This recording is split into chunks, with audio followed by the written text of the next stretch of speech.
Bonjour à toutes et à tous, merci d'être au rendez-vous pour ce nouveau numéro de rencontre.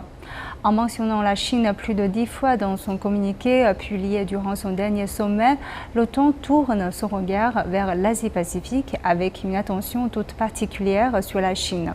Une nouvelle tendance qui crée des frictions au sein de l'organisation elle-même. Comment en est-on arrivé à une telle situation et l'escalade des tensions dans la région Asie-Pacifique est-elle un phénomène inévitable? Aujourd'hui, nous allons en discuter avec notre invité. J'ai le plaisir de recevoir aujourd'hui sur notre plateau M. Lin Yifan. Bonjour. Bonjour. Vous êtes chercheur principal à l'Institut Taihe, un think tank de haut niveau basé à Beijing. Bienvenue dans notre émission. Alors, quel est votre regard sur ce phénomène que j'ai mentionné tout à l'heure, c'est-à-dire qu'une attention en particulière de l'OTAN sur la Chine? Est-ce que c'est quelque chose de normal selon vous? Oh, tout à fait anormal, parce que le nom de l'OTAN veut dire l'Organisation de l'Atlantique du Nord.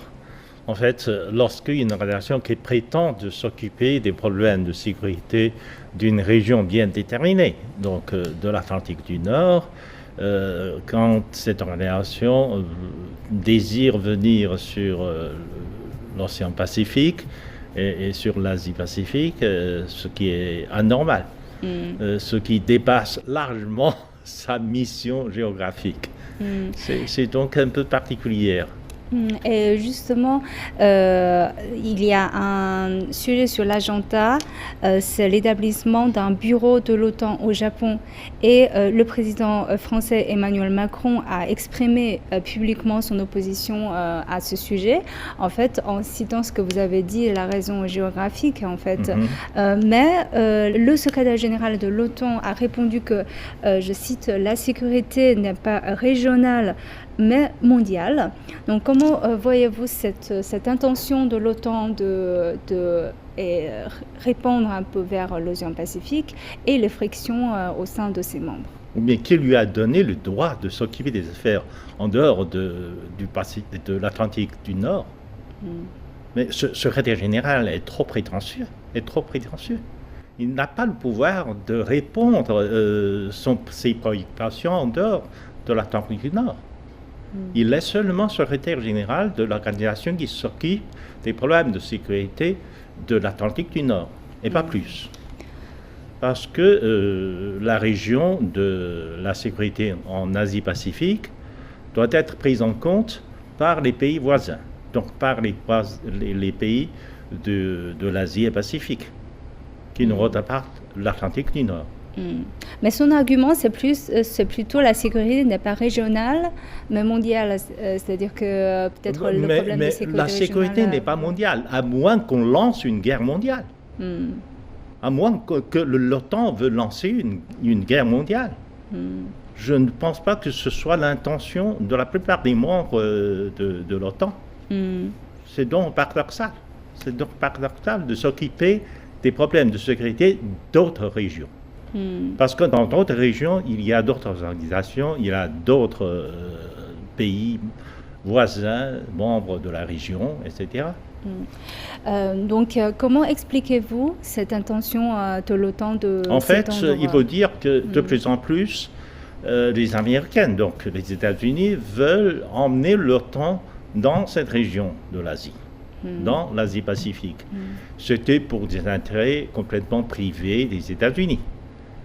C'est pour cela qu'au sein même de l'OTAN, parmi les autres pays membres... Quel intérêt plus particulièrement? En fait, les États-Unis veulent constituer une espèce de coalition pour essayer d'encercler la Chine. La Chine, avec son développement assez rapide, sa montée en puissance, est devenue un véritable casse-tête des États-Unis. Car les Américains ont peur d'être dépassés. Leur angoisse, c'est d'être le premier dans le monde et de diriger le monde. L'Amérique est toujours le leader du monde. Donc ils veulent maintenir ce leadership à travers le monde. Lorsqu'ils se voient se dépasser par la Chine en termes de force économique, etc., les Américains ont pris une espèce de panique. La société américaine est un peu paniquée par l'idée d'être dépassée par la Chine. Donc ils veulent constituer des remparts. Ils veulent encercler la Chine dans la région Asie-Pacifique. Et bien sûr, ils ont essayé de renforcer leur alliance militaire avec le Japon, la Corée du Sud, l'Australie, etc. Mais même avec cette alliance qui était appelée Quater, ou qui était appelée AUKUS, etc. Mais les Américains n'étaient pas sûrs de pouvoir se prévenir contre l'émergence de la Chine. Ils ont l'intention d'emmener les pays européens aussi dans la région pour renforcer un peu leur confiance. Parce que c'est un manque de confiance, en fait. Ils ont déjà constitué une alliance militaire avec beaucoup de pays autour de la Chine, mais ils ne sont pas encore très sûrs de cette capacité. Donc ils veulent emmener les pays européens aussi dans le jeu. Mais beaucoup de pays européens, en particulier la France, l'Allemagne, les pays les plus importants de l'Union européenne, ne partagent pas la préoccupation des Américains. Donc, ceci dit, est-ce que ça veut dire qu'une montée en tension dans la région Asie-Pacifique est quelque chose qui est inévitable? D'une certaine manière, c'est l'intention des Américains, en fait. Il faudrait reconnaître que depuis la fin de la guerre froide, depuis les États-Unis ont toujours essayé de créer de l'instabilité ailleurs qu'aux États-Unis. Et ceci pour montrer que les États-Unis restent toujours la place d'investissement la plus sécuritaire, la plus sûre. Ça a des intérêts importants, énormes. Il ne faut pas négliger le fait que les Américains ont provoqué toujours de l'instabilité et des conflits militaires ailleurs dans le monde. C'est leur propre intention, c'est de créer de l'instabilité partout dans le monde pour que les capitaux de ces régions-là affluent nécessairement vers le marché américain. C'était fondamentalement la raison de créer une guerre perpétuelle. Les stratégies américains reconnaissent qu'il y a un besoin énorme pour les États-Unis de faire une guerre perpétuelle. Une guerre perpétuelle servirait aux intérêts des capitaux internationaux pour qu'ils restent aux États-Unis, pour qu'ils restent dans les endroits les plus sûrs du monde. C'était ça. Et pour cela, ils ont créé des tensions un peu partout. Il ne faut pas dire que la guerre en Ukraine a été seulement créée par la Russie. Les Américains étaient derrière le conflit de la crise ukrainienne, etc. Ils étaient provocants de ce point de vue. Et même au sein même des États-Unis, il y a toujours des tendances opposant à ce genre de décision. Et ouvertement, l'ancien secrétaire d'État Henry Kissinger avait critiqué les attitudes et les positions du gouvernement américain aujourd'hui vis-à-vis de l'Ukraine, par exemple. Il y a aussi le géopolitologue assez connu, Meir Seymour, qui critique ouvertement la position du gouvernement américain dans l'affaire de l'Ukraine, etc. Donc c'était ça. Et l'attention de l'OTAN vers l'Asie-Pacifique sert à faire escalader la tension géopolitique dans la région.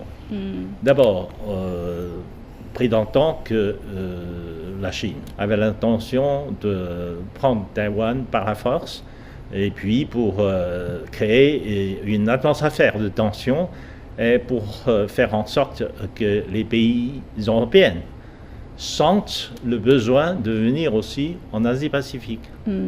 Et il y a 4 ans, sur le rôle de l'OTAN, justement, comme vous avez parlé, il y a 4 ans, le président français avait déclaré que l'OTAN était dans un état de mort cérébrale. Oui. Mais l'OTAN a été fondée il y a 74 ans déjà. Oui. Donc aujourd'hui, comment apercevez-vous le rôle de l'OTAN et avec cette attention un peu tournée vers l'Asie-Pacifique, comment voyez le futur développement fonctionnement de cette organisation? En fait, je pense que l'OTAN est une organisation complètement obsolète, car l'OTAN est un produit de la guerre froide. À l'écart, il y avait une confrontation entre deux blocs. Le bloc de l'Ouest était dirigé par les États-Unis, donc ils ont formé l'OTAN, donc une organisation politico-militaire pour des raisons évidentes. Puis il y avait le pacte de Varsovie. Donc l'Union soviétique avait dirigé un autre bloc, une autre coalition politico-militaire qui était pacte de Varsovie, avec les pays de l'Europe de l'Est. L'Union soviétique était aussi très puissant avec des républiques qui étaient séparées par la suite. Avec le démembrement de l'Union soviétique, eh bien, l'OTAN n'a plus de raison d'existence parce que son organisation en face, son opposant, s'est écroulé. Donc l'OTAN n'a plus de raison d'être. Et pour trouver une raison d'être à l'organisation, à l'OTAN, donc à un moment donné, l'OTAN a trouvé une raison de son existence par l'expansion à l'Est. Donc l'expansion vers les pays de l'Europe de l'Est était une raison en soi pour l'OTAN de se maintenir. Autrement, s'il n'y avait rien à faire, donc l'OTAN va se dissiper progressivement. Donc il aurait fallu trouver de toute façon une raison d'être de l'existence de l'OTAN. Donc c'était l'élargissement était une raison. Et jusqu'à un moment donné, je me souviens très bien, Yeltsin, donc l'ancien président russe, avait exprimé aussi le désir d'adhérer à l'OTAN. Il dit, puisque vous voulez absorber tout le monde, puisque l'adhésion à l'OTAN ou l'expansion de l'OTAN est devenue une raison d'être de l'OTAN, autant qu'emmener tout le monde. Donc la Russie pourrait aussi être membre de l'OTAN. Mais ça n'a pas été possible. Mais tout de même, l'OTAN a créé des contacts de coopération. Il y avait un mécanisme de consultation entre la Russie et l'OTAN et les autres membres de l'OTAN. Et la Russie a été invitée à participer à ce genre de dialogue politique, soi-disant politique, entre l'OTAN et les autres pays de l'Est en particulier, avant que les autres pays de l'Europe de l'Est ne soient admis à l'OTAN. Eh bien, il y avait ce mécanisme de consultation et de négociation entre la Russie et l'OTAN, mais jusqu'à l'Ukraine. Il y avait deux phénomènes qui ont provoqué la réaction de la Russie. C'était l'Ukraine et la Géorgie. L'Ukraine à Géorgie, donc, qui était invitée aussi plus ou moins par l'OTAN à participer à l'OTAN, mais ceci touche un peu la ligne rouge de la Russie. La Russie a laissé entendre que finalement la Géorgie, l'Ukraine, ce n'était pas comme les autres pays de l'Europe de l'Est, car c'était le véritable giron de la Russie. Est-ce que éventuellement c'est possible qu'on arrive à une sorte de auto-justification de l'OTAN, c'est-à-dire qu'il y a la provocation des conflits, ensuite les membres de l'OTAN vont dire que tiens, c'est l'OTAN qui va nous protéger de ces conflits. En fait, la situation a été un peu compliquée depuis 2001. Depuis l'événement de 11 septembre, les pays de l'OTAN ont été obligés de suivre le modèle américain, d'intervenir en Afghanistan par exemple, parce que les États-Unis sont attaqués par une force située en Afghanistan, donc ils ont lancé la guerre en Afghanistan. Les autres pays membres de l'OTAN ont suivi, parce qu'ils disent qu'il y a une clause, la 5e clause de l'OTAN dit que si un pays membre de l'OTAN est attaqué par une force extérieure, les autres membres se sont obligés d'aider ce pays attaqué à prendre des revanches. Voilà, c'était la raison pour laquelle les autres pays membres ont été intervenus aussi en Afghanistan. Mais sur le cas de l'Irak, les raisons étaient un peu plus compliquées. Donc c'était d'abord les troupes américaines, puis pour des missions de maintien de paix, soi-disant de maintien de paix, l'OTAN avait envoyé symboliquement aussi quelques forces en Irak, mais principalement des soldats américains sont présents en Irak. Mais ça n'a pas résolu le problème, ça a aggravé la situation dans la région. Donc depuis quelque temps, l'OTAN n'a pas vraiment joué un rôle de gardienne de la paix. Au contraire, l'OTAN a été intervenue en ancienne Yougoslavie, en Afghanistan, etc., créant beaucoup de dégâts, ce qu'on appelle des dégâts collatéraux, c'est-à-dire des tueries, des personnes civiles, etc., qui n'ont rien à voir avec la guerre, mais qui ont été bombardées, tuées par des bombes, des personnes complètement innocentes ont été tuées par les forces de l'OTAN, etc. Donc l'OTAN n'a pas joué un rôle positif pour garder la paix. Donc ce n'est pas une force qui pourrait fournir la garantie de la sécurité, mais au contraire, c'est devenu un instrument de guerre. Donc ça veut dire que l'existence de l'organisation n'est pas un problème en soi, mais c'est l'action de l'organisation. Enfin, vous avez mentionné tout à l'heure que c'était... La mission de l'organisation de l'Atlantique du Nord était de prendre soin des problèmes de sécurité de cette région-là. Et pour le moment, les États-Unis veulent emmener. En fait, déjà après la guerre froide, lorsque les Américains sont devenus à peu près le leader du monde, la seule superpuissance dans le monde, et les Américains parlent de Pax Americana, donc du règne des États-Unis sur le monde. Et de ce point de vue, l'OTAN était utilisée plus ou moins par les Américains comme un instrument de l'intervention militaire dans le monde. Le fait même de faire intervenir l'OTAN en Afghanistan était aussi un symbole que les Américains peuvent utiliser l'OTAN comme un prétexte militaire important pour intervenir dans des régions en dehors de l'Atlantique du Sud du Nord. Alors, je vous ai cité un chercheur français qui s'est prononcé aussi sur le rôle de l'OTAN. Je cite, et il a dit, je cite, « Je ne crois pas qu'il soit urgent de montrer que l'OTAN s'occupe de la Chine, qu'il a un rôle à jouer dans le containment, l'endiguement de la Chine, et ça serait vraiment contribuer à un malheur qu'on dit vouloir éviter et créer les conditions d'un désastre à venir. » Donc, quelle est votre interprétation de ce point de vue quand il parle de malheur ou d'un désastre, de quoi il fait référence? En fait, il a un esprit assez lucide, parce qu'il a exprimé la position officielle du gouvernement vis-à-vis du rôle de l'OTAN en Europe et dans d'autres parties du monde. En fait, l'OTAN ne doit pas avoir une prétention de régler les problèmes de sécurité à travers le monde. Personne ne lui avait donné ce pouvoir.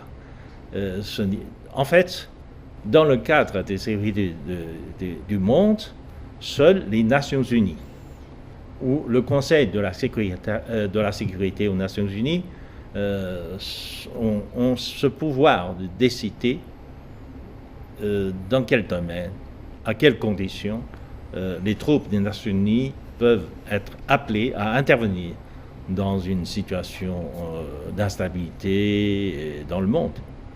Donc, en dehors de ça, l'OTAN, c'est une organisation d'abord régionale, puis créée par seulement quelques pays de la région. Et ces quelques pays de la région n'ont pas le pouvoir d'intervenir en dehors de cette région sous quel prétexte que ce soit.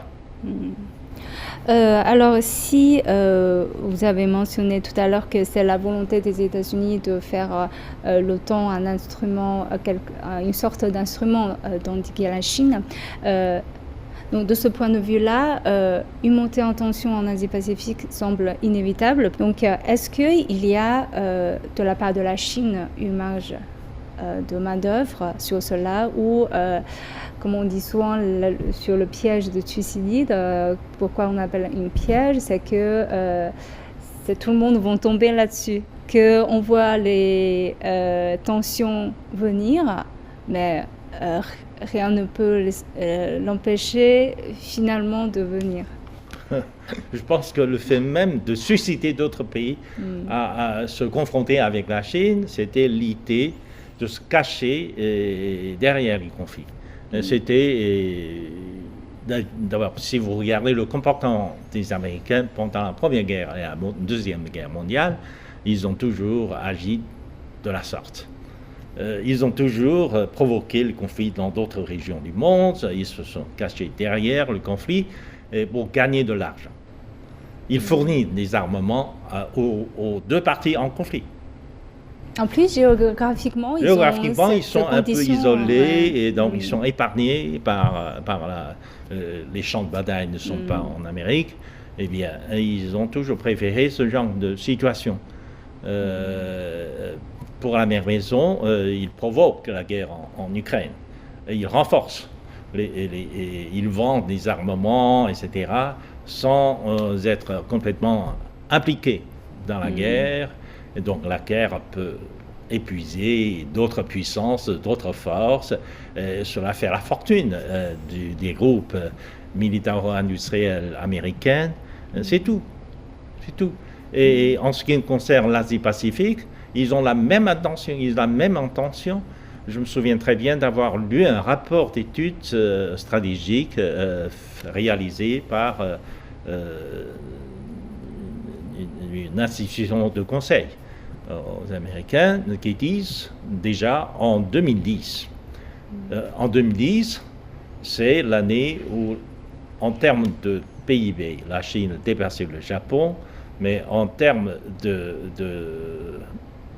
production manufacturière, donc production industrielle, la Chine a dépassé les États-Unis. La Chine a dépassé les États-Unis en termes de capacité de production industrielle. Parce que l'année dernière, nous avons plus que doublé les capacités de production manufacturière des États-Unis, mais en 2010, la Chine a dépassé pour la première fois, la production industrielle de la Chine a dépassé celle des États-Unis. Ceci a suscité la peur des instituts de recherche américains. Et une institution de recherche américaine a fait une étude disant que les États-Unis ne sont plus capables de faire face à eux seuls à l'émergence de la Chine.